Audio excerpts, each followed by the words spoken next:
Okay, here we are, one of the vices I made. You can see, after screwing it in and out a few times, it's pretty easy to manage the vise. I glued this vise together with permanent glue. I like the Gorilla Glue on these PLA plastics.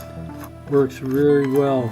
Gets right down into the cracks and makes a good strong bond. But you can see it works real well. No problems. Then there's a shorter version of the thing. I haven't used this vise as much yet, but still it's pretty easy to screw it in and out. And I also glued this one permanent. So I've got a short one and a long one.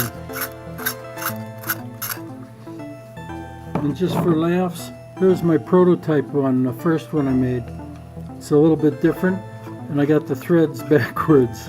So it still works as a good vise. I've actually used it already as a vise, but it is screwing in and out backwards.